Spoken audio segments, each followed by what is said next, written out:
Power Project crew, thank you for checking out today's episode. This episode was recorded on May 7th, and it is just with the Power Project crew. Today we talked about a post that we had made not too long ago on the Power Project social media platforms in regards to something Mark had actually, I think he texted Nsima and myself. Basically what he said was, who you are today is not a life sentence. And we spoke about it, off air, and I had just mentioned like, hey man, like that resonated really well with a lot of people. So we dove into that. Like Mark went deep on explaining really what he was getting at. He talked about how when he was in school, he was labeled as somebody with a learning disability, but that wasn't necessarily accurate. And had he truly believed that, he might not be the person who he is today. Really, really powerful stuff. And then something Nsima dropped on us about treating yourself as you would one of your best friends makes so much sense. I can't remember who he actually heard it from, but he said it here on our podcast, so we're just going to give him all of the credit. But basically, if a friend came to you and they asked for diet advice, you would know exactly what to tell them. However, when you look in the mirror, you might say like, man, I wish I, could drop a couple of percentages of body fat. Like, dang it. But again, if it was a friend telling you that, you'd say, oh, you just have to do X, Y, and Z and do that every day, blah, blah, blah. But for yourself, for some reason, it just doesn't stick. Really just an awesome podcast with just us. We haven't done one like this in quite some time. I think you guys are going to find a ton of value in this one. So if you guys do, please reach out to us at Mark Bell's Power Project on Instagram, at MB Power Project on TikTok and Twitter. We're on Facebook, YouTube, all over the dang place. So thank you guys for checking out this episode. And again, like I said, if you guys like it, please let us know. And ladies and gentlemen, please enjoy the show. All right, everybody, welcome to the show today. Is that a new sweater, Mark?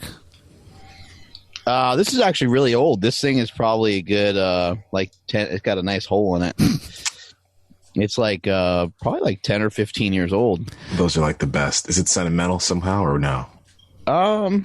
Well, I mean, I had it when I was really fat. Okay. So it fit me when I was fat. But yeah, I don't know. I just like throwing it on every once in a while, and it's beat up. Yeah, holes with the hoodies with a hole near the pocket. It always reminds me of like back in the day, putting your Discman in there and then feeding the wire through to your headphones. Oh yeah, that's what that always reminds me. They called it a Discman? Yeah. So we had the Walkman, which was the tape player, and then same company, I'm assuming Sony, came out with the Discman, which was a CD player, portable CD player. Walkman, Discman. Yeah. iPod. Mm-hmm. They didn't go. Yeah. They messed up. Mm. Yeah, iPod changed the game, changed everything. Yeah, well, there was the Zune. I don't know if you guys remember that one. I remember. I just never had one. No one did. I think Steve Jobs was obsessed with having the ability to have like a lot of music in your like pocket, which I think is kind of neat. That's kind of like where his fascination came from. Yeah, it got to a point where it was just like too much, though. Like you didn't know what you wanted to even bother listening to. Yeah, rather than just having a tape that had X amount of songs on the front and the back, or the CD having X amount of songs, you can have unlimited, like, which is funny to think about now, right? Yeah, it's like you could have 10,000 songs in your pocket. It's weird. I actually have less music now than I ever have, but I have access to all of it.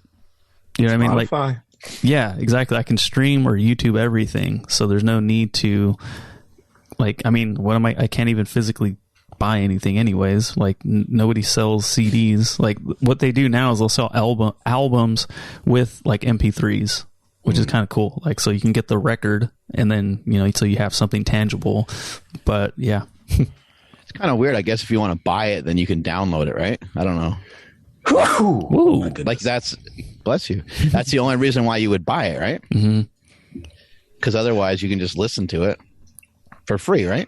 Yeah, pretty much. Doesn't make much sense. The last iPod I had was stolen from me in Nigeria. We were driving in my uncle's car, and they have cops lining the street with AKs. And I guess they knew that we were foreign because they tracked us in the airport or whatever. So he knocked on the window with his gun. And then he points at my iPod, and it's this gold iPod Nano. It was my favorite. And he's like, give it to me. And I was like, here you go. That's scary. That was unfortunate. Last time I was in Nigeria. Well, things sound a little different over there. Yeah, very different over there. They say as Borat would teach us, everyone knows iPod Nanos are for girls, so he was just helping you out. He was, but it was a nice color. Anyways, yeah. What's the weather like out there, Mark?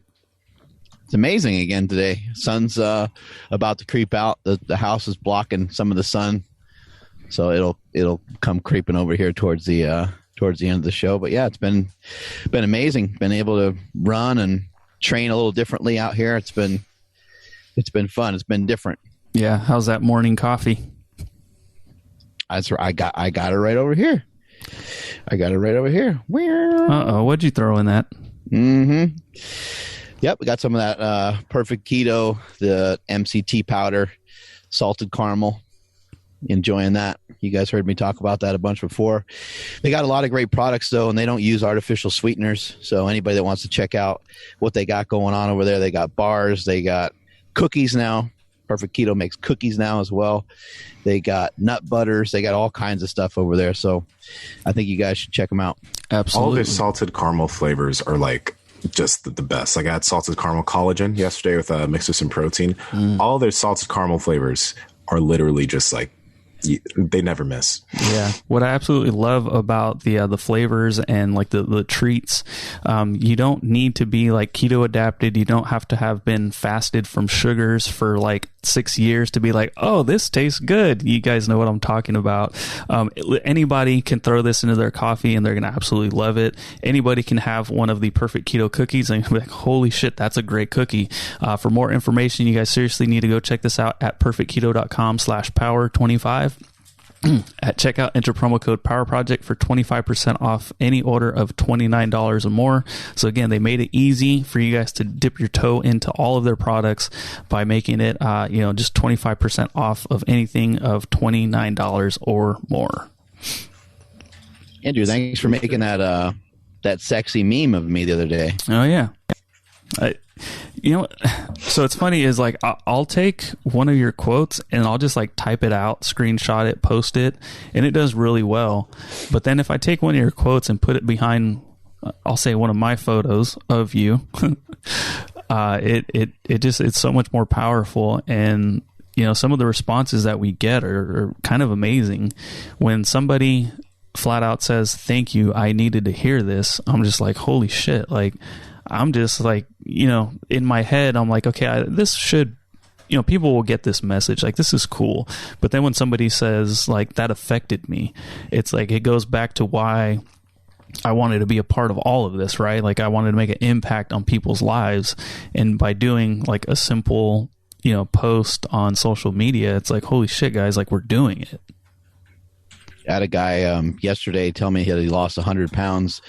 He slid into the DMs and he said he lost 100 pounds, and he kind of told me about his journey and everything. And so I just started writing him back, and we were going back and forth. But yeah, he was just super excited. And I'm like, man, that's, you should be really like super proud of yourself. Like that is, that's fucking amazing. You lost 100, like you heard information from us, and then you started to apply it in your day to day, and it was different from what you're used to.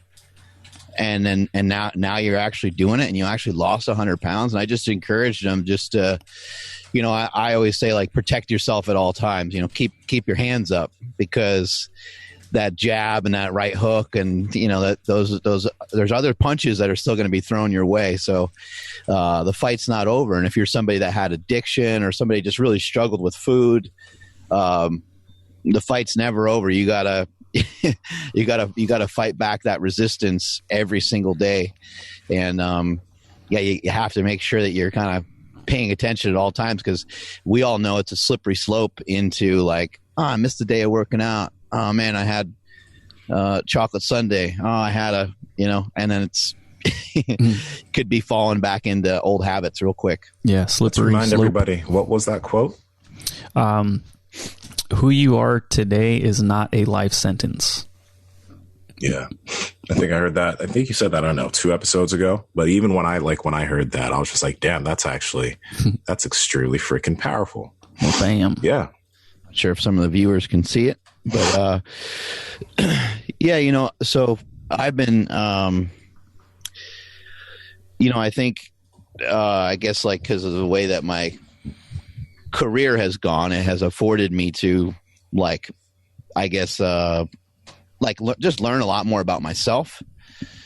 And I wish I knew this years ago. People are always like, what would you say to your former self or something like, and I wouldn't really say anything. I wouldn't want anything to change. I love the way that everything went. However, I do wish at a younger age that I understood that the most important knowledge to obtain is knowledge that will lead to being able to change your behavior. Knowledge that will be able, not like you have bad behavior, not like you're acting up in school or not like you're getting in trouble with the law or anything like that, but just we all have habits that aren't great.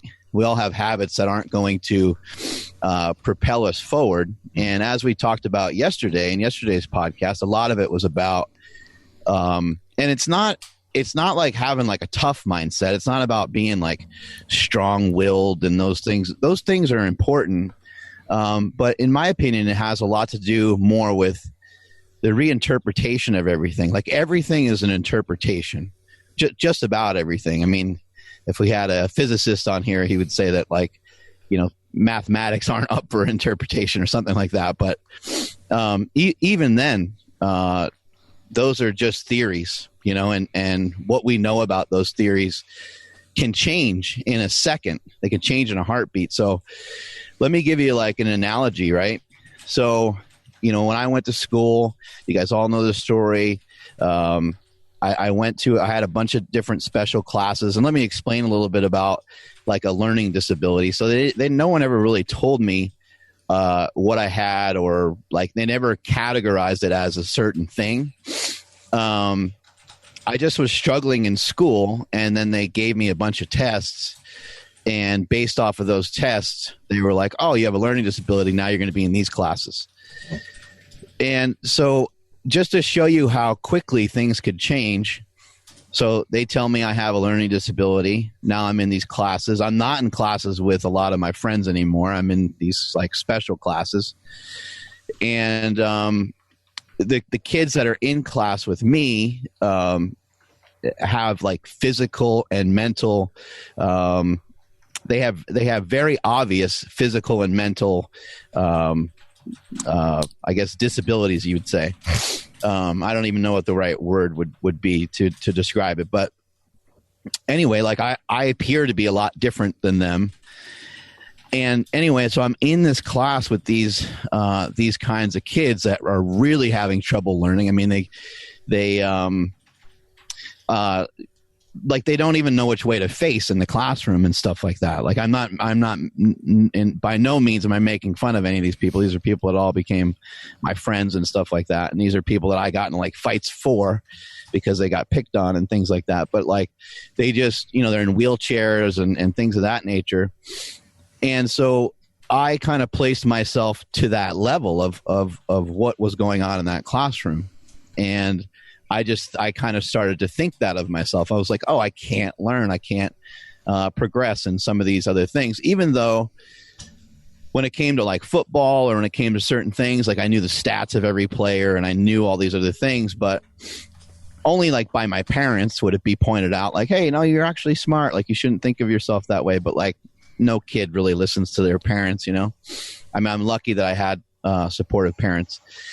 But just to, give you guys like an example. Now imagine that same scenario, right? I get labeled as learning disabled, right? I get put in these special classes. I go home to my parents and I say, hey, like, they put me in these special classes. I don't think it's a great idea. I disagree with them. And I think that like maybe I should get like a second opinion. Like we should look into this further. Or perhaps maybe we should try a different school because maybe just like regular public school, maybe it's not great for me. Maybe I should look into something that maybe will allow you to be more creative, because I was the kind of kid that they said, what color is the sky? And I was like, sometimes it's white, sometimes it's gray, You know, they wanted me to say blue. What color is the grass? It's like, well, it depends. Sometimes it's brown. Sometimes it's green. Like, it depends on how much nourishment it gets, you know? So I was never giving them the answers that they were looking for. But just imagine if somebody else would have told me at 11, 12, you actually don't have a learning disability. They actually, the diagnosis that they had was wrong.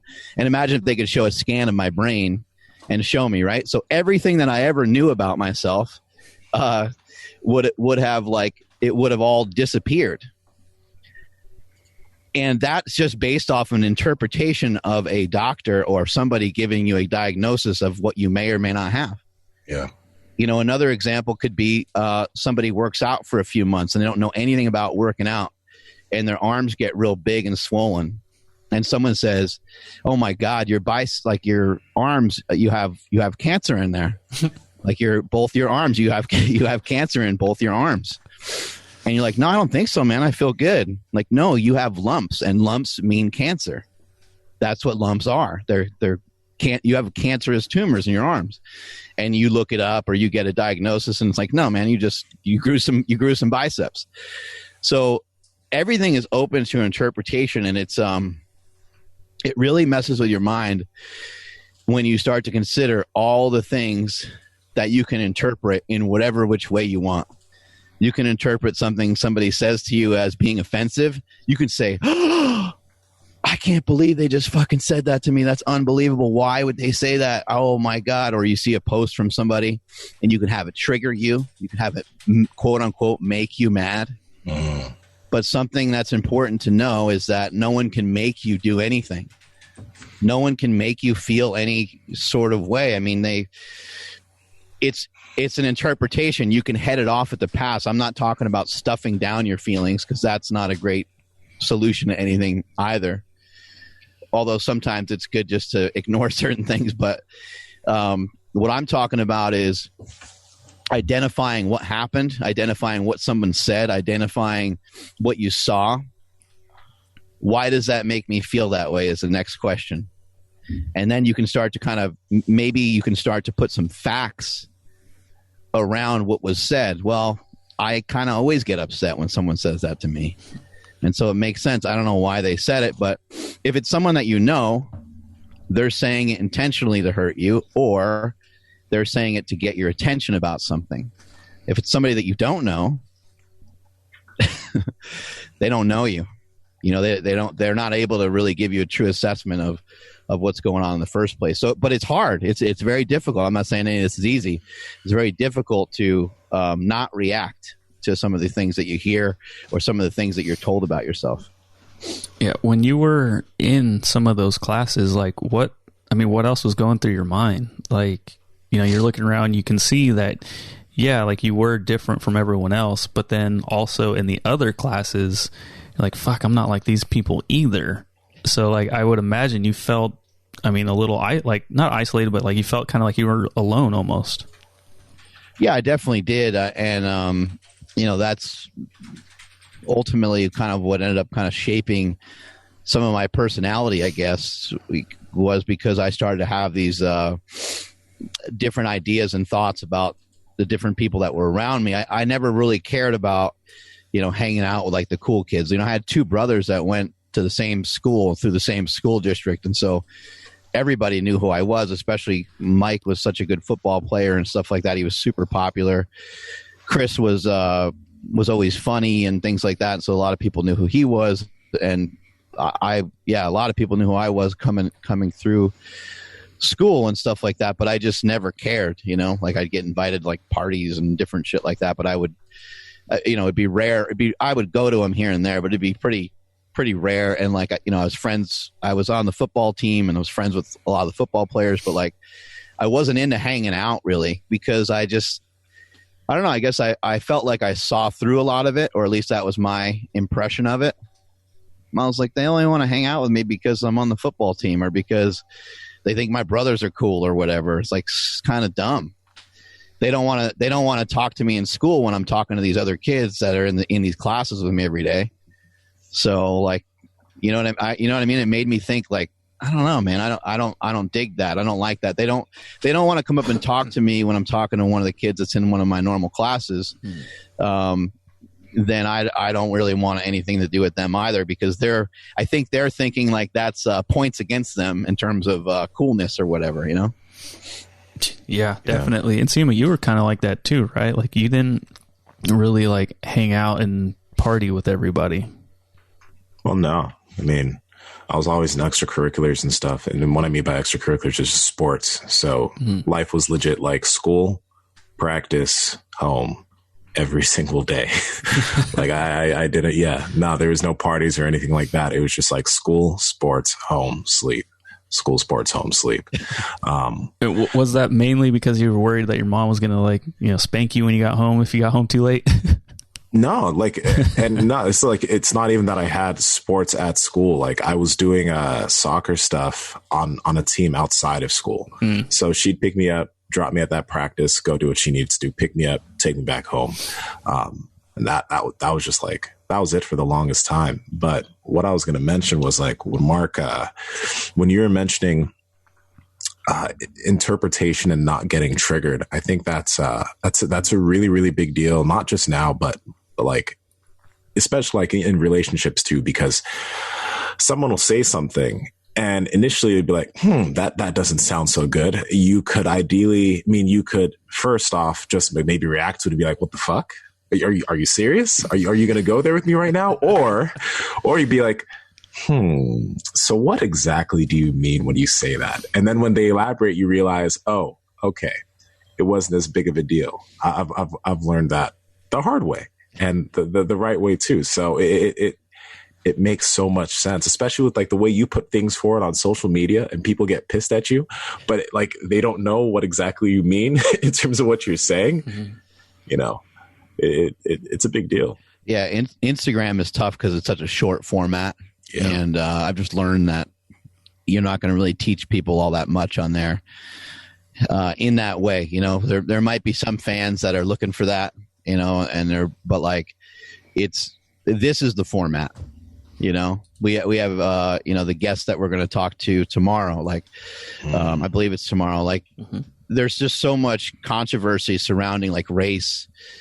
Imagine trying to post something with any sort of racial tone whatsoever on Instagram. Like it just wouldn't work, right? Especially for me, like a rich white dude, like, people would automatically, regardless of my thoughts or regardless of what I would say. Now, in this style of format where we can talk about it for a few hours, people still may disagree. They may get triggered for a half second, but then I might say something else that kind of alleviates some of that pressure from what a statement that I said or something like that. So I think that's what this format's great for, is because we can sit here and we could talk about this for a long ass time. What you're saying about relationships, I mean, it's massive in any relationship that you have with anybody, whether it's a friend or whether it's a significant other.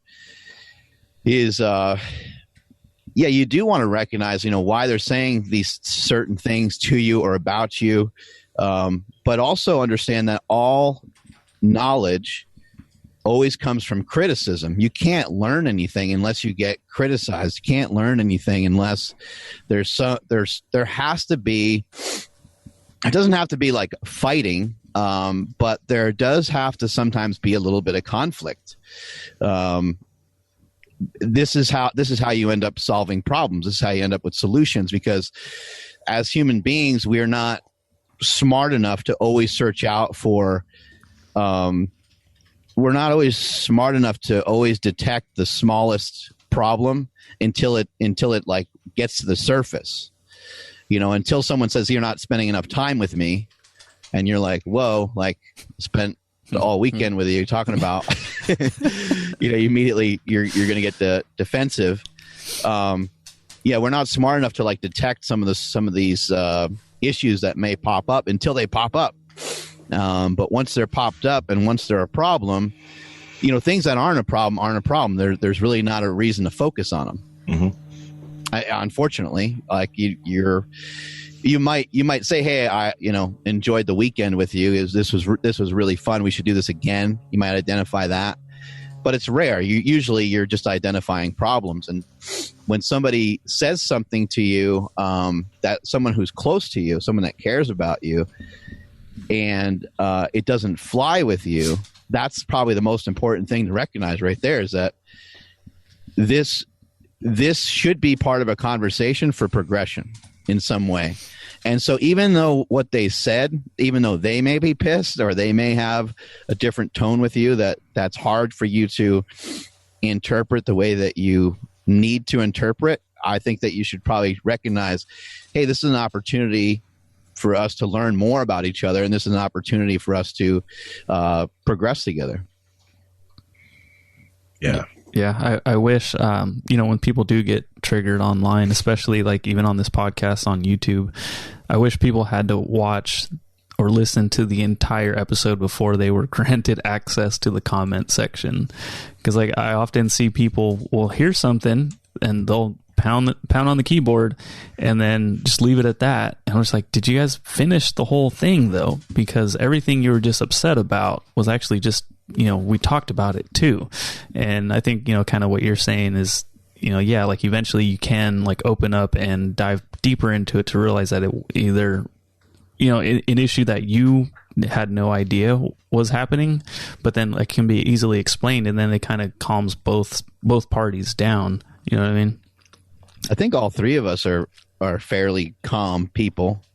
I think we maybe have some differences in our personalities, but I think for the most part we're all pretty even keel, especially now. Especially like where we all are now. But I think a lot of people, their positives and their negatives, they swing really aggressively on a pendulum. Like and this is like one of the reasons why I don't like look at our numbers. I don't really want that. I'm sure I could look at them now and not have any problems with them, but I don't want that like taking me anywhere. I don't want that changing my thoughts. I don't want to have anything skewed. I don't want anything to mess with my like creative side either. I don't want to be like, oh, that makes us money, so let's do more of that. Or that didn't work because it didn't make us money. It's like, that's actually not really true. Like, was it fun? Was it exciting? Was it? Mm-hmm. Did we have a good time doing it? Like, did it up the morale of the team? Like, there's so many other factors that aren't to do with just the numbers of just the money. But I think, somebody that owns a business, they may allow their pendulum of energy to swing into the positive when things are going really well, right? But then, what does that set you up for? Your motion and everything went this way, and now like a wrecking ball, it's going to come right back the other way, and you're negative, you're positive, you're negative, you're positive. And if you can figure out a way to have that emotion shift a lot less, then you're able to think about things with being rational. You're able to be rational, and that's what separates us from animals. We're not birds, so we don't need to fly south when it gets cold. We're humans, and we can decide what we want to do. Trying to figure out what to do, when to do it, how to do it is very hard if your feelings are in the way.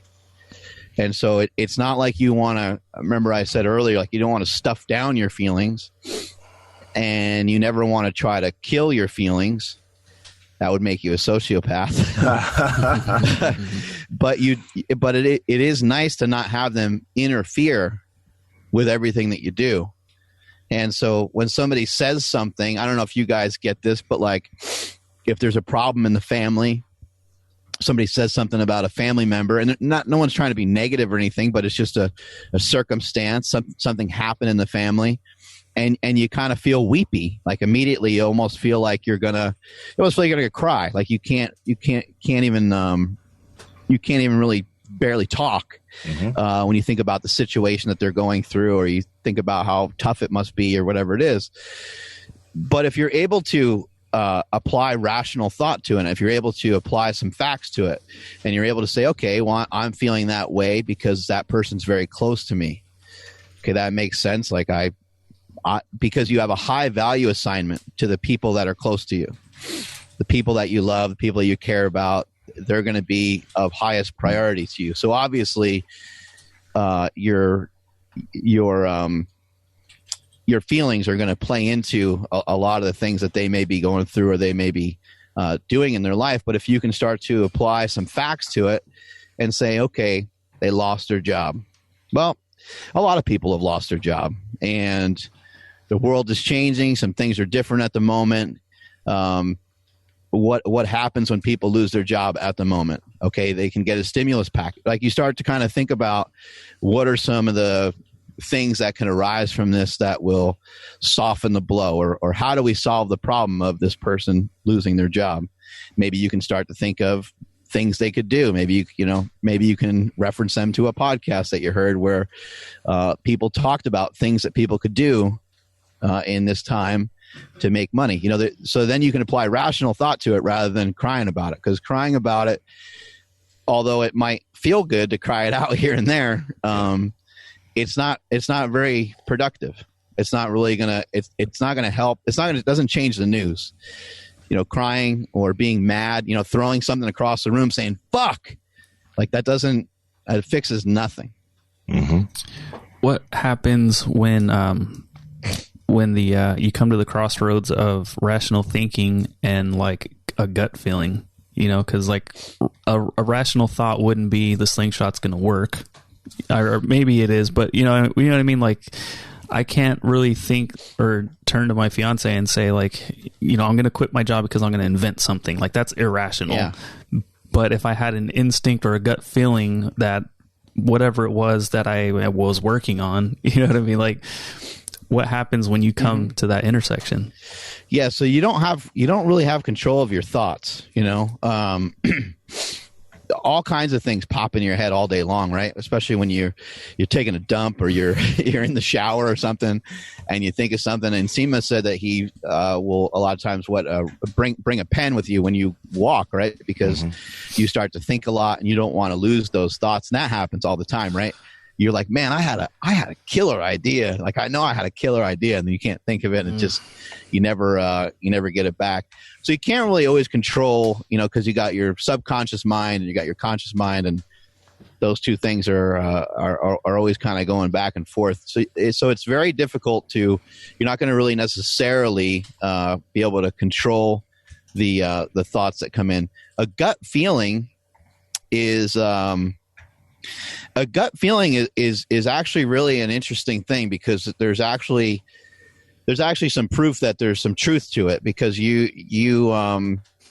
it's a how do I put this? It's like you identified that it's a good idea. Yeah. You identified in a bunch of different ways. You're like, oh man, if I made this notepad that had this cool thing on the front of it, everybody that listens to the Power Project would have it and they would love it. I need to figure out how to turn those fucking chimes off. Everybody would love it, and it would be a sick idea. Like, that's like a gut feeling. Like, you think you're getting pulled towards that. But there's a lot of weird stuff too. I mean, there's a lot of like positive energy, and there's quantum physics, and there's like weird stuff that somebody else could probably explain some of that as well. But I think that a gut feeling is based off of sometimes a gut feeling is like maybe a kind of a wild feeling that maybe doesn't ever come to fruition. But I think for the most part, it's usually usually a wise gamble. Like you're stacking the odds in your favor. You're recognizing like this would actually be really cool. I think people would really enjoy this.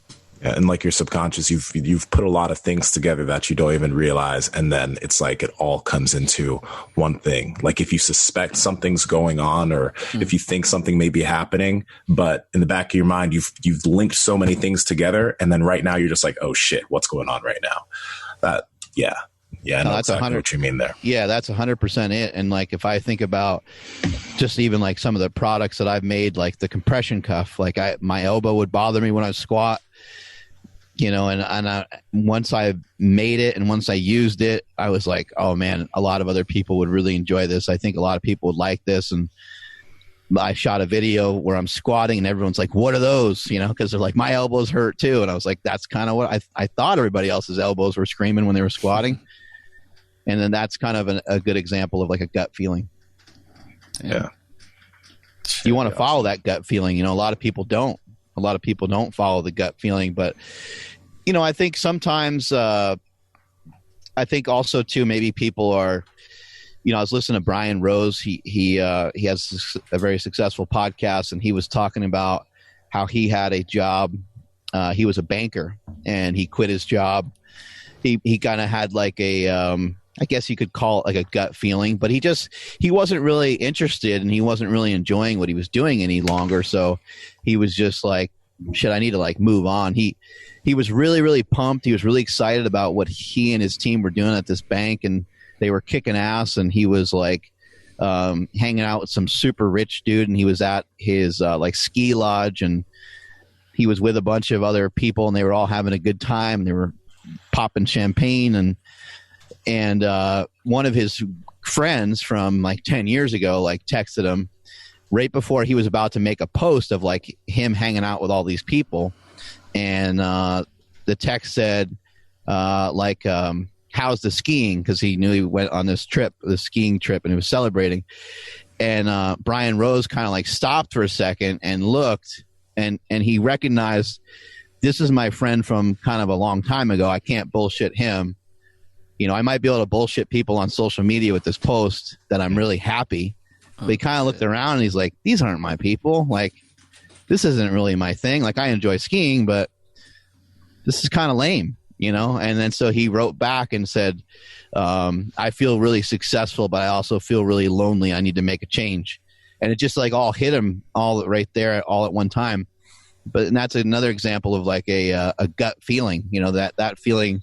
He didn't have that prior to that, but also I'm sure as a culmination, like you said, Nsima, I think that's well put, is that it's the adding up of different things over a period of time where you're like, okay, that goes with that. That goes with that. I think, I forget what people call it. Like, you're putting stuff in a bucket, basically. Yeah. You're like, that matches up with that. That matches up with that. You put it all in a bucket.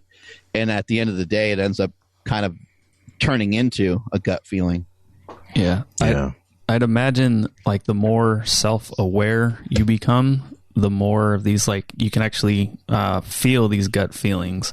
And when we were talking about it, like when Thor pulled 501, I was mentioning like, dude, I couldn't believe some of these comments, like some that stuck out to me were like, oh, all he has to do is pick it up and put it down. Like, why is that hard? Oh, they're just not aware. Right. And then, man, I'm trying to remember some other ones, but, typical, like, why doesn't he do 520? It's like, oh my gosh. But just one rep. Yeah, exactly. Yeah. Stupid. Weird. Why don't I do it once? Yeah. And then, Mark, you were like, yeah, like I can't deal with I don't even want to bother with the comments because these people were just completely lost. Do you want to kind of explain what you were talking about? Yeah, there's some different levels of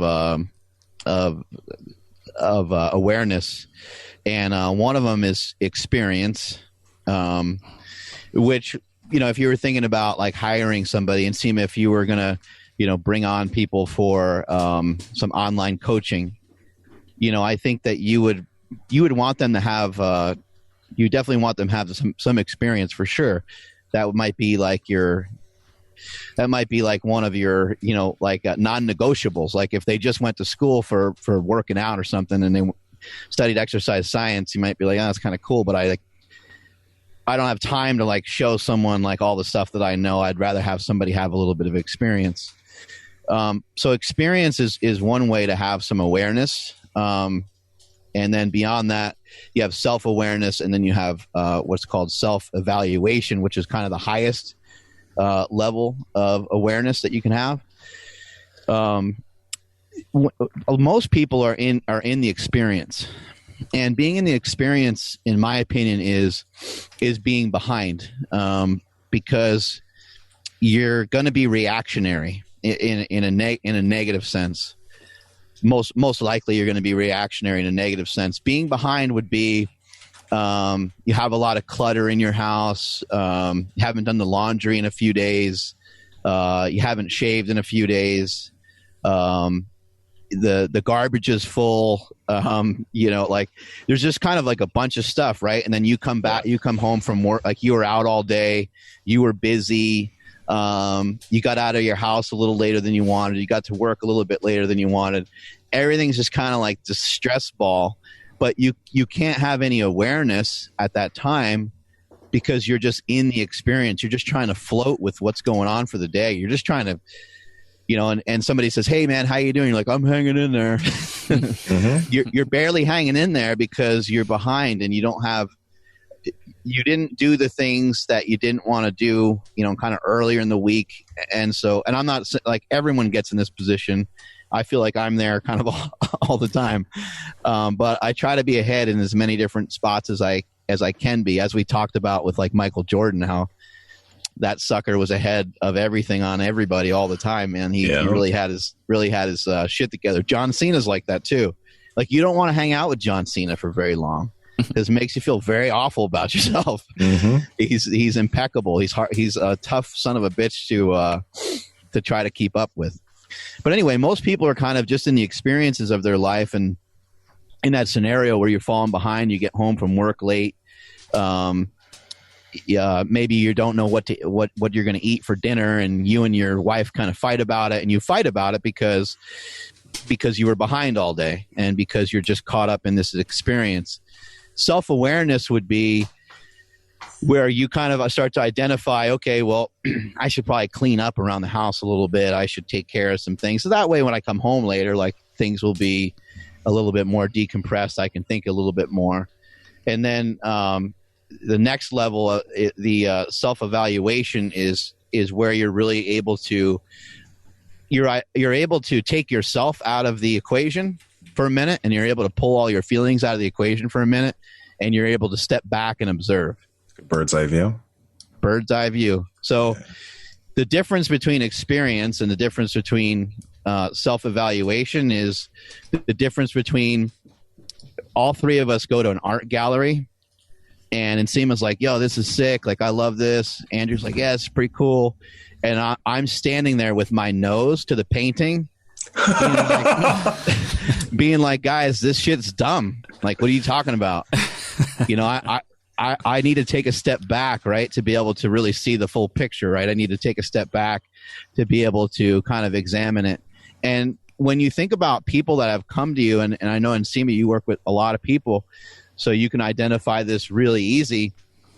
When somebody proposes problems to you that go beyond nutrition, that go beyond lifting weights, you probably almost feel like a doctor at this point, because you're like, "Oh, I got the answer to that." Like, you might not, 100% always have the right answer, but it's easier for you to land on an answer that is very reasonable and very rational and probably awesome advice. A, because you have done it a bunch of times, but B, because you're not that person. Like, that's the main reason. Yeah. Like, they're like, "Hey man, I'm having trouble. Every time I go out to eat with my girlfriend, she always wants to kind of order whatever."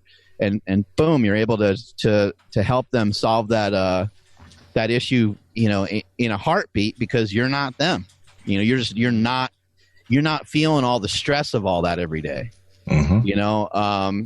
It could be a worse situation. It could be somebody dealing with a family member that has cancer, and they call you and they're super upset, and you don't know anything about what to do with cancer, and maybe you've never had any experience with it.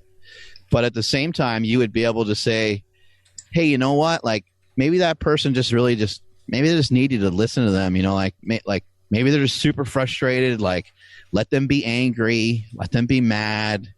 Just let them go through all the emotions, and just take it on the chin for a few weeks, and see if that starts to dissipate over, because people go through a lot of different emotions when they have illnesses like that, right? But it's easy to identify when it's not you. You know, it's easy to make the call when it's not you that's living in it, right? I think definitely if it is you, like a good idea is to like treat yourself like a friend that you're trying to take care of, because a lot of the time it's like, you know, people will come to you for advice and you can see everything that they need to do, right? But then when it comes to yourself, you're not taking that bird's eye view, or it's difficult for us to take that bird's eye view to our own situations. Sometimes we don't even want to, because we kind of know like all of the problems that we're going to see that then we're going to have to fix. And instead we're just like, let's just chill here for a little bit. Let's just not worry about it. We can deal with that later on. You know, I think we can all relate to that. I mean, I know I've done that. I do that sometimes too. But what you're saying is totally true there. Like backing up, looking at the situation, trying to be rational about it.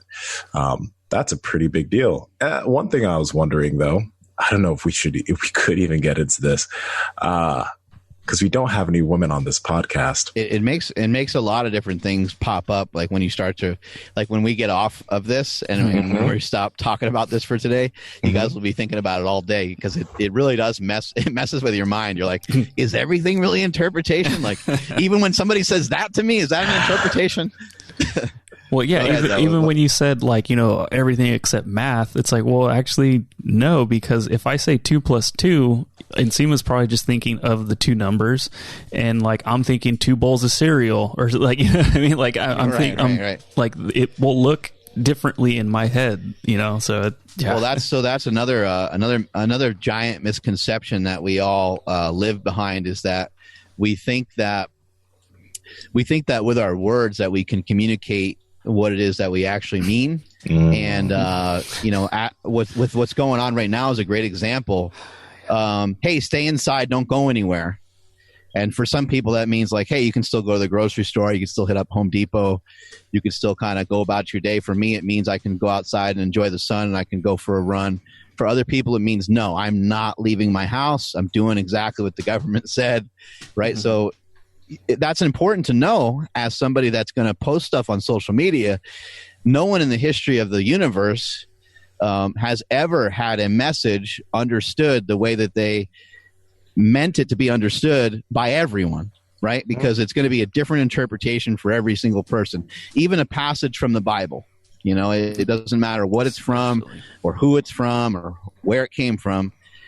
The Bible, that's what church is. I mean, think about that, right? Church is an interpretation of the Bible. Like church wouldn't exist if the Bible didn't exist. You know, there's a Bible that they go by, right? And then they interpret all of the words, every word. They comb over every single word.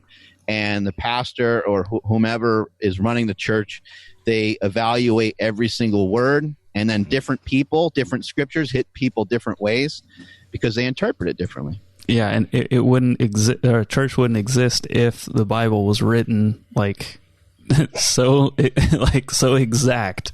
You know, obviously, you know, the terms that are used are, you know, up for interpretation. Therefore, it leads to all the additional stuff. But what I just really want to go back to, because that's probably the most powerful thing that I've heard in a while. In Nsima, you said treat yourself like you would a friend, and I mean, dude, that is huge because.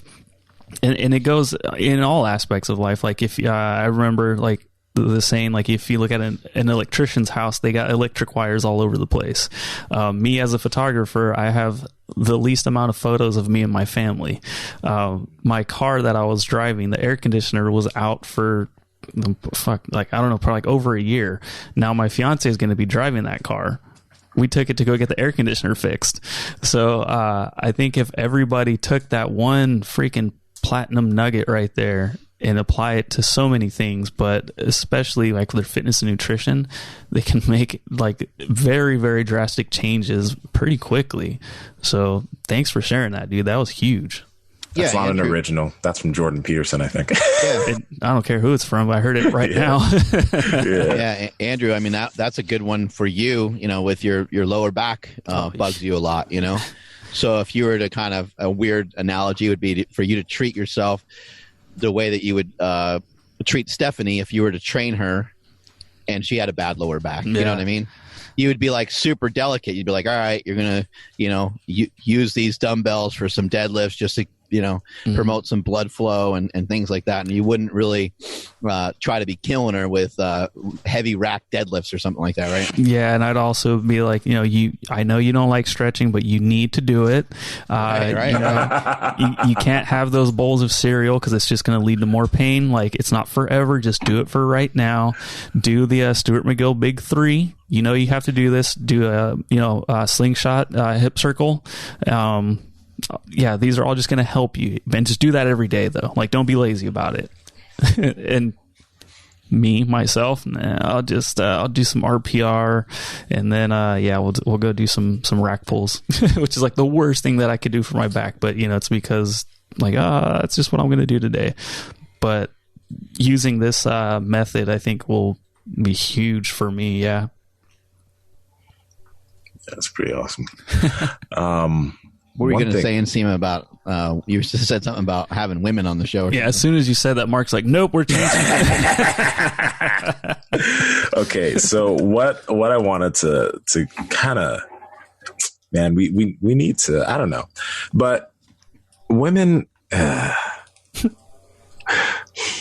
Okay, so we're talking about more in touch with their feelings. They're more in touch with their emotions. Great, thank you, Mark. They're more in touch with their emotions, and they communicate more with their emotions. And when you try to, sometimes when you're talking to a woman or something, and you're trying to rationalize things, but it's like not saying that they're not rational, but they may be coming from it more from an emotional side. It's like sometimes very, very hard to see those things, especially if you like ourselves. It seems that we kind of try to come at everything like that, yet that's not always the best idea, So this information, you can tell your girlfriend this information is irrefutable.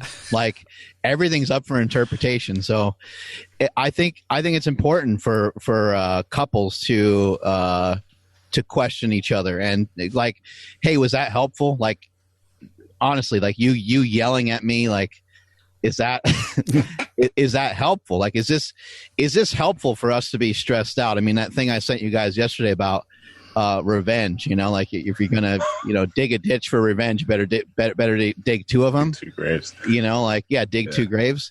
You can kind of think about that as like sometimes as conflict. Like, if I'm gonna come at you in a weird way, well, we have negative feelings that are going to arise, right? But if I was to just approach it in a different way, where I don't have a lot of emotion behind it, we can probably agree that we would probably have a resolution that would help us progress easier, And I deal with this a lot too. I mean, my wife, she is a very firm believer in the things that she believes in. She's like, like if Jake's not doing his homework or something, she thinks that she'll even say like, oh, you need to go yell at him. And I'm like, I'm going to go talk to him, but and I've tried to yell at him before and it doesn't work. He doesn't care, so I usually try to just talk to him. And like, when it comes to school and stuff, like I want to know, like, hey, do you want to explore, a different kind of school? Do you want to, like, you don't, in today's society, the way that it is here in the United States, like, you have to go to school. It's like illegal not to go to school. And so then you're pressed with, okay, well, we can homeschool or we can look at some different options. But homeschool is still just getting a curriculum passed from the school to your house, which ends up being similar in some ways. It's not like you just get to teach your kids whatever you feel is fit, right? Mm-hmm. But anyway, when you are dealing with somebody that's emotional, I think that in your thought process, I don't think it would be helpful to say, hey, is that helpful that you're mad right now? Like, that won't fly, obviously, in the heat of the moment. But if you just think about it for yourself, say, okay, they're very mad, they're very upset. And I need to figure out a way to diffuse this. And if you can apply rational thought to it, you can probably diffuse the situation at a later time. you could probably have a conversation and say, hey, like, remember yesterday, like we both were like, we kind of got in like a shouting match. Like, I would prefer not to ever yell at you, and I would prefer for you not to ever yell at me, you know, and maybe something does happen again where you get emotional and that happens again. But, you know, I think that at least you can have like a rational conversation about it. It's hard though in the moment. And I don't even suggest that. I don't even think that that's worthwhile. Another example I can give you is like, let's say I walk into Quinn's room and she's crying on her bed, right? Quinn is she's 12 years old. So I could go in there and I could just hit the floor and I could just be bawling like crazy because she's crying. Like I don't want to see my daughter cry. Like that's my baby. You know, that's my little girl. I don't want to see her cry. So of course it's going to make me cry, right? So I go on the ground. I cry 10 times worse than she's crying. Like cry hysterically, right? We can all agree that that's not helpful, right? Somebody might think, oh, well, if you kind of like sat down next to her and kind of sobbed with her, maybe that would be helpful. But I would disagree, and I'd push back against that, and I'd say a more helpful thing would be to pop into the room. Oh, my God, she's crying. Like, what's going on? And then I could think to myself, okay, how many kids cry? You know, kids cry, right? How many 12-year-old girls cry? Maybe she got a text message. Maybe she's got a boyfriend I don't know about. Maybe could be any number of things going on, but clearly she's upset. Now I could think, okay, is there anything I can do to make her not cry or to help her not cry? And the answer is probably not really. All I can do is say, I can either A, I can recognize it, or B, I can like jet out of there if I don't think she saw me. And I can talk to her. Yeah, and I can talk to her later about it, right? When she's more calm. But probably the best thing would probably be to walk in there. And so this is called cognitive empathy. So if you don't have any empathy, I would pop open the door and I'd see her crying and I'd say, Quinn, did you take out the fucking garbage yet? And she'd be like, what? I'd say, did you take out the fucking garbage? And she'd be like, I'm crying, you maniac. What are you talking about, right? So that would be like if I didn't have any empathy at all. But cognitive empathy would be me not crying with her, but it would just be me recognizing that she's crying and recognizing that there's a problem. And then also recognizing it's not an important time to talk about the garbage. So I'd pop in there and I'd see her crying and I'd say, hey, honey, like, I know you're probably not in the mood to talk about this at the moment, but I just want to let you know I love you. I'm here for you whenever you want to have a conversation. And if you don't want to have a conversation about it, that's fine too. Peace out, you know, and I close the door, right? And I don't even know if that's the best way to handle it or the only way to handle it. There's probably hundreds of different ways to handle it. But to me, that sounds like the most rational thing. I acknowledge that she's upset. I told her I'm around. If she needs something, I told her that I love her, told her I care about her. That's all I can do, right? And so I think most people would recognize that, like, yeah, that would be helpful. You know, is just to kind of just say those things in those terms. Yeah, I find that like with our daughter, it's way easier to kind of dissect what the issue is. Like, okay, she's crying, like what's going on here? And then being able to show her that it's like not a big deal. Now she's 11, so at some point that'll be damn near impossible to prove that it's not a big deal, because eventually something will happen to where I'm like, oh fuck, here we go. Like, you know, that's a huge deal for me now. So for her, it's like little small things, but yeah, I mean, yeah, taking the approach of like, cause like, essentially like the other day, like she was crying over being compared to one of her cousins, and I just plain simply was like, no matter what you do will always be good enough. And she's a little confused. I'm like, we wake up, like every day you wake up, we're proud of you. And she's just like, oh shit, okay, so all this stress I had about doing X, Y, and Z is like, it's gone. So then she was happy again. But doing that in a like heated, argument with your significant other is probably not as easy. Yeah, I've always found it beneficial to like wait. Obviously you don't want to hide from anything, and let's just say it flat out, women are out of their minds. we already know that. We could have Elliot Holtz on to confirm this. Like you can't, a lot of like I'll just say from my own experience with my wife, I can't push stuff off really because she wants to kind of resolve the circumstances at that moment. But again, what I would do, especially like you can think about if someone was drinking. If someone's drinking, you would talk about it enough just to appease them, right? But you'd say, we're going to talk about this more tomorrow, and think about somebody being emotional as them being drunk, because they're not going to be rational. It's the same thing.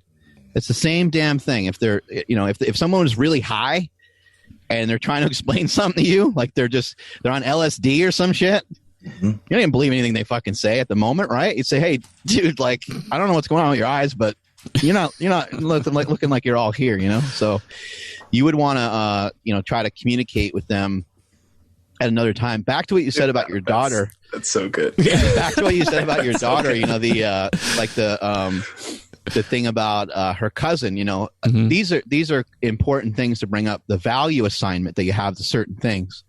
So then you can kind of investigate and say, and you could say, yeah, you know what, that bothers me too sometimes. I get compared to people. That's kind of understandable. And say, I'm curious as to, why the comparison to your cousin is hurtful to you. And she could potentially say, well, they do X, Y, and Z better than me.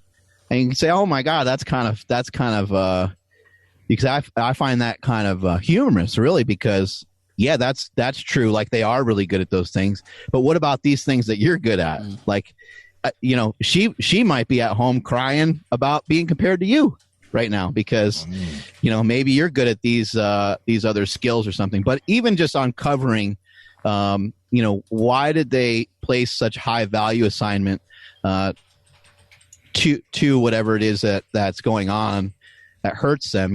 For myself, identifying. It sounds so dumb to say it, and a lot of times, most of the things that you do place value assignment on, a high value assignment on, are kind of dumb. They don't really actually make sense. They're things you probably never really thought about before. So let's say I make a YouTube video, and somebody just slams me on it, right? And there's a couple comments that are super negative, right? I've worked very hard on YouTube since 2008. I've got thousands of videos on there, right? I somehow think that these comments, these handful of comments, discredit like everything I've ever done. I somehow think that it means I'm doing a bad job, because otherwise I wouldn't care at all about what they said. I wouldn't care one bit. I would either not even ever look at them, right? Like, why am I even looking for them in the first place is probably the biggest question, because I'm probably not really looking for positive. Probably searching for some negativity. I think a lot of us get into that habit of wanting to read negative news, which is weird, right? But why would I ever give anybody that much power to do that? Why would I ever place value assignment to someone that I never met before, that I don't know? I'm trying to impact people. I'm trying to show people how to deadlift. It's all well-meaning. I'm not trying to hurt anybody. I'm not trying to make fun of anybody. I'm having a good time. I'm saying, hey, look, keep your back flat when you deadlift. Here's how it goes. I'm maybe showing a few other people demonstrating it, and then someone comes in and just takes a giant dump on the video and says something really negative. There's really no circumstances that it makes any sense that would actually bother me, unless I place high value assignment on what everybody thinks of me all the time. And especially I place high value assignment on those people that I don't know. And I mean, to me, that doesn't sound very rational. It sounds very irrational. And it doesn't sound like it makes any sense at all it's almost like I think I'm doing a bad job because that one guy came in and like sniped the video or whatever, right? Mm-hmm. And in those terms, when I say it like that to you guys, it doesn't sound like it makes any sense either, right? No, not at all. I think exactly what you're saying there. It's like when I think about the individuals that I do put high value assignment on, it's usually the individuals that know me and know who I am.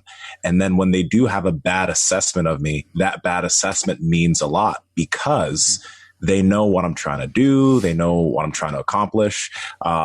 They know my patterns to an extent. So when they say something that's judgmental, like that's when I'm like, oh, that means something. But it's still so difficult, when you see negative comments on something that you put out that you think's really good, that you think's going to help a lot of people. And then there's some randoms like, yo, that's absolute bullshit. Like this is like, there's still a little bit of a stinger in there. And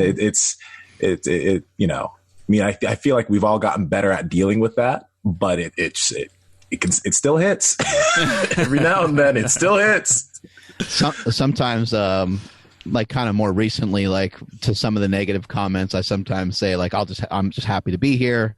And then other times I sometimes will write back. I've only done this a handful of times, but I think I should do it more because it's really, really fun, is just to talk complete gibberish, like just to completely make something up and write back to them as if I'm like in a different conversation. Even just copy and paste something random, but that would show, oh, okay, like he obviously doesn't care about like when I try to talk shit, it's not working. There's this channel, they're called Abba and Preach. They're these two comedians that are absolutely hilarious. But the greatest thing that they do that I think is just so wonderful is like, if someone leaves like the worst comment, that's like the worst thing about the video, they'll pin it.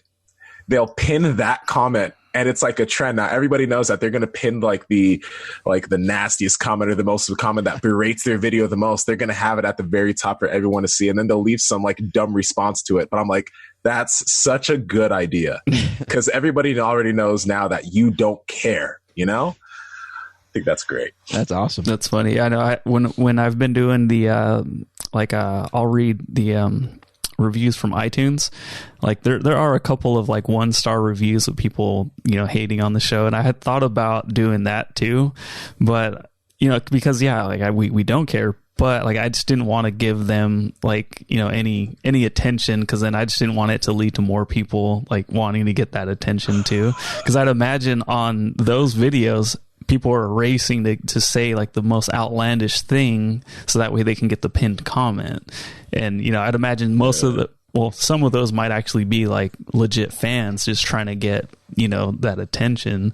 But yeah, you're right. That would show like, yeah, it doesn't faze us. Yeah. I think during quarantine, kind of going back to I think we started the podcast with the who you are today is not a life sentence thing.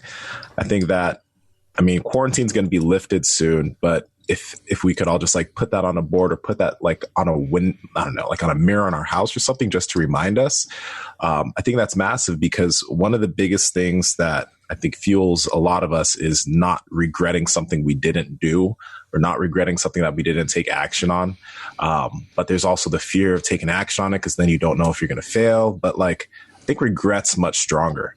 If you don't shift and you don't try to like move in that direction, you're going to look back and be like, I could have actually been here. There's so many people that say that with their fitness. Like a few years ago, they wanted to start doing a certain sport or picking up a certain thing, but they didn't feel like they could do it. Or I know so many people that like started jujitsu, then they stopped.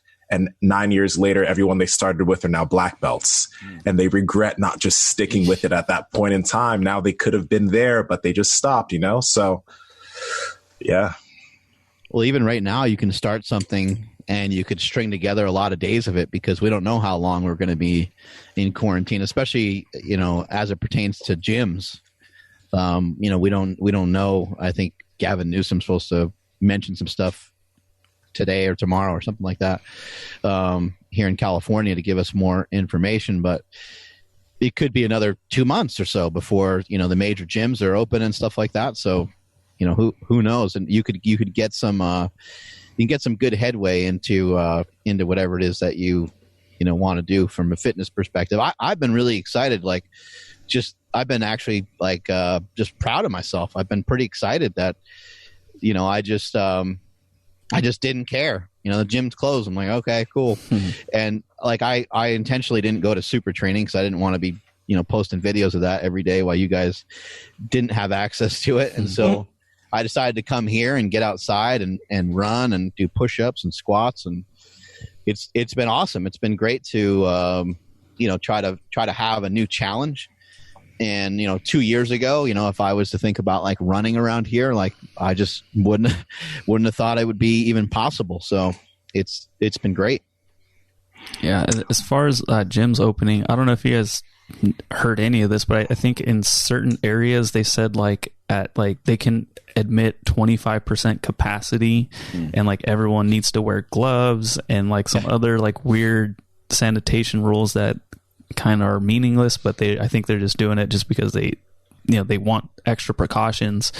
But I don't know if you guys heard any of that. That's just something I kind of skimmed over. I think I heard that you'll have to schedule like when you're going in and stuff. Oh, okay. And I heard that I think one of my friends that owns a gym, they actually have got their website set up so you can schedule like when you go into the gym. They haven't had to use it yet, but they're just anticipating like that, there's going to be a limit on, how many people can get in at a time. They have hundreds and hundreds of members, thousands of members, and to only have, 25 in at a time, I think it's kind of hard, but I think they have it worked out to where everyone they split up like equal amount of time or something like that. And then also I think they might be discounting the membership since it's like not as much access as normal or something like that. Mm-hmm. I just got a text that Arden Fair Mall is about to open back up tomorrow. Nice. So wow. Yeah, like things are going to be, I guess, opening back up slowly. Now we just have to see when the jiu-jitsu schools are going to get here and how they're going to have to operate that minefield. Man, that's wild. I wouldn't have expected the malls or that mall specifically to open up. Like it's not a big mall, so people are going to be pretty packed in there. Yeah. I just got a text about it. So we got some fights tomorrow night, right? The UFC is back in action, right? Yeah, Ferguson. I can never pronounce his name correctly. Gaethje or Gaethje. Have you guys seen the way Tony Ferguson trains sometimes?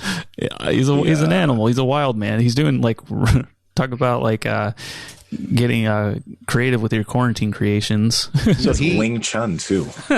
Yeah, so he like got into like a fight with a giant like box that you would jump on. And he like suplexed it and like beat the shit out of it. You guys see that video? Yeah, no, it was so sick. Good. It's like this giant like.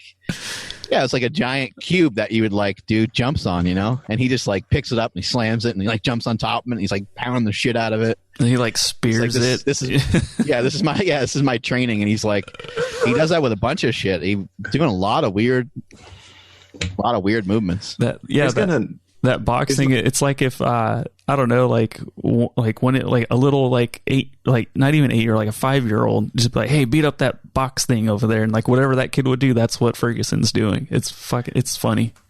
So there's no crowd, right, guys? Like there's no spectators. It's in like just a stadium or something. Yeah, it's like WWE style. I didn't get to even see because the WWE did that recently, right? Where there's no crowd, and I didn't get to see any clips of that. I'm actually curious how that looked. It's weird. Yeah. Hey, you should check it out on YouTube. It's weird. They come out and like do their wrestling promos and stuff like normal. As I don't know. It's kind of funny. No crowd reaction. Yeah, they should have like Zoom matches. Like yell at each other on Zoom. That'd be funny. Yeah, I'm really interested to see how this UFC goes, because like it'll be weird to hear everything, like hopefully we can hear like everyone's corner, like, or maybe they'll set up the microphones like in a weird way where we can or can't, but like even when somebody connects, like we're all gonna feel it, like because it's gonna be so loud. Oh yeah, because they're gonna have microphones everywhere. But I think they're also gonna be doing that like for other pro sports like the NBA and stuff. And that would be super dope. I would be really excited to watch an NBA game with no crowd, because there won't be any noise, and you'll actually be able to hear everyone talking, yelling at each other, hopefully trash talking too. That'd be sick. I'm actually excited for that. That'd be pretty cool if it happened. But today's conversation got me super excited for tomorrow's conversation. It's really dope that we're about to have him on, Mr. Daryl Davis. Yeah, because everything that you were mentioning here, Mark, was like the interpretation aspect of things. Like he had to do that on a whole nother level. It's absolutely insane the extent that he had to go to deal with the people he was dealing with. So it's gonna be fun. Yeah, it would be great to talk to him about the young man that was shot just jogging. I don't know if you guys have heard that story. There's an African American guy in Georgia. He was just like running. He's just jogging. He's exercising, and I guess he got gunned down by like two local neighbor dudes, and they like cornered him like with a truck and stuff. It just sounds like awful. Like, what the fuck? I heard the story and then I was like, oh, I don't even want to listen to it. And I'm like, oh, you should listen to it. And like, I'm like listening to it, but it's like just like tearing my heart out. It was awful. Yeah. Some things can't be interpreted other than just being shitty. I mean, people violence against each other and stuff is just a disgusting thing, you know. Yeah, that's one of those things where scrolling through Twitter, looking for like, whatever's current events and what's happening, just so I can, stay up to date and make our own posts on social media and stuff to be relevant. And that's one of those things where it's like, fuck, man, I didn't want to see this. And like, I'm watching this video, and then two dudes, one was on, out the back of a truck, with a gun. Another one was like shooting him at point blank. But it appears it's for absolutely no reason, right? And it was so odd because I'm like, why was there a car following with the camera rolling? Right. I don't know. Maybe that person was in on it too. There is some backstory to it. I don't remember it though. It was a cop and his son, or a former police officer and his son. They're saying that they thought he was a suspect or something. That's right. In recent break-ins in the area, so they fucking chased him down and just shot him. It's fucking bullshit, man. It's still really weird. Let's hypothetically, and I don't think this is true. I think they made that up. Let's hypothetically say that he did steal something. That you're gonna run him down and shoot him? I mean, what did he? You know what I mean? Like, it just doesn't sound like it. It doesn't sound like it makes any sense, regardless of what they were to conjure up. Even though it is fake. Everything I've seen, said that he didn't do any of that. But I don't know. More information will come out. I saw LeBron posted about it, and a lot of people are very, very upset about it, and rightfully so. But these are great things to talk to him about, because I think a lot of people feel that I think a lot of people think racism is like not really much of a thing, but it always has been, and it probably always will be. And hopefully, having someone like Daryl Davis on tomorrow, hopefully he can give us some clarity on some of these things and his experiences. His experiences going into the KKK and those kinds of things. Really, really interesting. And I think a lot of it just is as dumb as it sounds. A lot of it's just like misunderstanding. Like, people don't understand each other. They don't want to listen to each other. They don't want to hear their side of things. They don't want to admit that they're wrong. Like, you're wrong. Like, you're not, like, that's not correct to think that of other races. It's not correct to think that of people who are homosexual. Like, it's not a productive way of thinking about our society. And so, hopefully we can, get some cool information from Daryl tomorrow. Yeah. And I obviously I don't know everything about that situation, and I don't want to keep like bringing it up or anything. Right. But I don't know, because this was just my, what the information that I had that went like right when it happened. But like, those guys like weren't even like prosecuted. Like, they were still kind of just like out hanging out. Like, as far as I know, again, they might be in jail now. I don't know, but like, that just seems crazy to me that that video was out and they weren't in handcuffs, like you killed somebody. Like, I know not guilty or guilty till proven innocent, whatever, but I don't understand how some of that shit works. Understand it. I don't understand it either. Like, even if I was a police officer, like, I wouldn't be cool with just shooting somebody. You know what I mean? Like, I don't understand it. I mean, even as a cop and you're on duty and somebody did something awful, and you had to shoot them, that's got to be tough to live with. But imagine you just like you chase someone down and shoot them. I don't fucking understand it. No. Yeah. Damn, that's horrible. I need to read more up on that. I think that happened sometime yesterday. I think it's pretty. It might have happened a day or two ago, but yeah, it's pretty recent. Anyway, it was fun talking about this topic for today. Appreciate everybody listening. I just want to kind of end with basically just saying that I did mention how we're not really 100% control. We're not 100% control over the thoughts that enter our brain, but we do have authority over it. Like you have a filtering system. You can filter it. You can internalize it. You can interpret it whatever way you see fit, whatever way to serve you. And if it doesn't serve you, I would suggest that you start to figure out ways of allowing things that you interpret to serve you. It either serves you and it has a purpose, and it's for it's heading towards the goals and different things that you have, or it's just like get rid of it. It's not like everything can be positive all the time. The news that we just shared, like there's fucking nothing positive about that. But like, you want to try your best to the information that you have. You want to try to apply facts to it, and you want to try to apply rational thought to it the best that you can, and then you want to try to make decisions based off of that. Boom. Thank you, everybody, for checking out today's episode. Sincerely appreciate it. Thank you, Perfect Keto, for fueling this episode. Mark and I were drinking coffee with MCT oil powder, and Nsima's probably hopped up on all of the electrolytes right now. So for more information on them, please head over to perfectketo.com/power25 at checkout. Enter promo code Power Project for 25% off. Please make sure you're following the podcast at Mark Bell's Power Project on Instagram, at MB Power Project on TikTok and Twitter. And Nsima, if people want to get in touch with you, where are you at? At Nsima Inyang on Instagram and YouTube, at Nsima Yin Yang on TikTok and Twitter. Mark? I'm at Mark Smelly Bell. Strength is never weakness. Weakness is never strength. Catch y'all later.